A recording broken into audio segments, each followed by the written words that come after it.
ఈరోజు షేప్ పట్టీ గురించి తెలుసుకుందాం. ఈ షేప్ పట్టీలో మినిమమ్ కొంతమందికైతే కన్‌ఫ్యూజన్ అయితే ఉంటుంది బిగినర్స్‌కి. ఆ కన్‌ఫ్యూజన్ లేకుండా అసలు యూనివర్సల్‌గా అందరికీ ఒకేలాగా ఎలా పెట్టుకోవాలో చూస్తున్నాం. ఇక్కడ వేస్ట్ 7 ఇంచెస్ ఉంది. దానికి ఖర్చు 2½ తీసుకుంటున్నాను.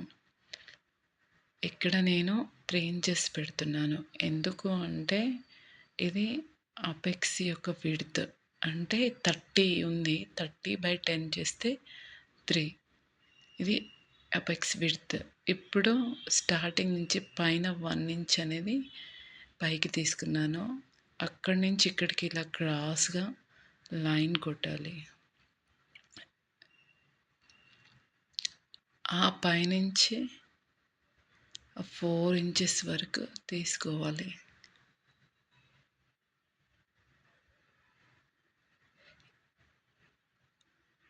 అక్కడి నుంచి మనం ఒక పావించు లోపలికి క్రాస్‌గా పావించు లోపలికి వేయాలి.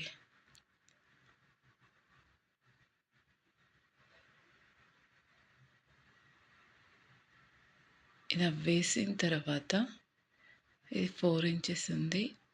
మనం అపెక్స్ విడ్త్ పాయింట్ ఏదైతే ఉందో ఆ పాయింట్ దగ్గర 3 ఇంచెస్ మిడిల్‌లో అండ్ సైడ్ జాయింట్ వైపు 3½ అంటే స్టార్టింగ్ 4 ఇంచెస్, మిడిల్‌లో 3 ఇంచెస్, సైడ్ జాయింట్‌లో 3½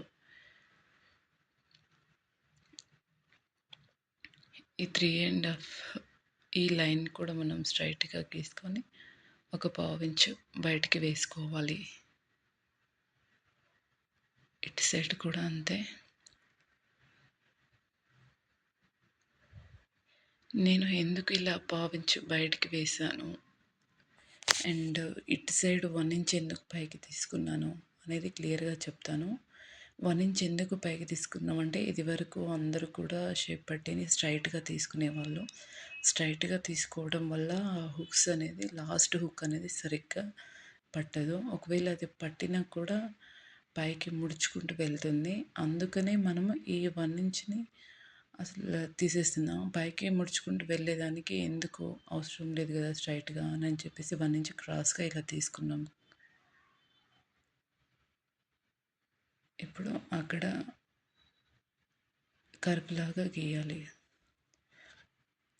అలాగే ఈ పావించు ఎందుకు లోపలికి తీసుకున్నామో, ఈ పావించు తీసుకోవడం వల్ల అలాగే ఇటు సైడ్ జాయింట్ వైపు పావించు బయటికి తీసుకోవటం వల్ల చాలా బెనిఫిట్స్ ఉన్నాయి. అదేంటో ఇప్పుడు క్లియర్గా చెప్తాను. ఇప్పుడు మనకి వేస్ట్ అనేది 7 ఇంచెస్ ఉంది. కానీ అది పైకి వెళ్ళే కొద్దీ పెరుగుతుంది కదా! అంటే 3 సైడ్ జాయింట్ వైపు 3½ తీసుకున్నాం. అదే 3½ అక్కడ పెట్టి చూస్తే 7 ఇంచెస్ అనేది ఎక్కువ వస్తుంది. ఎందుకు? క్రాస్ వల్ల. ఆ క్రాసే మనం పావించి బయటికి తీసామన్నమాట. చూడండి ఇక్కడ దాదాపు 7½ వచ్చింది. ఇక్కడ 7 వచ్చింది. సో కిందకి పైనకి డిఫరెన్స్ ఉంటుంది కాబట్టి అక్కడ పైన మనం క్రాస్గా తీసాము. ఇది ఆ క్రాస్. ఇక్కడ ఎందుకు తీసాము అంటే మనము క్రాస్ ఉండాలి. ఇది మనము ఈ కింద ఉన్నది ఎంతైతే ఉందో పైకి వెళ్ళే కొద్ది పెరుగుతుంది కాబట్టి మనము ఫ్రంట్ సైడ్ ఈ సైడ్ జాయింట్ వైపు క్రాస్ తీసాము. ఈ క్రాస్ అనేది చాలా ఇంపార్టెంట్.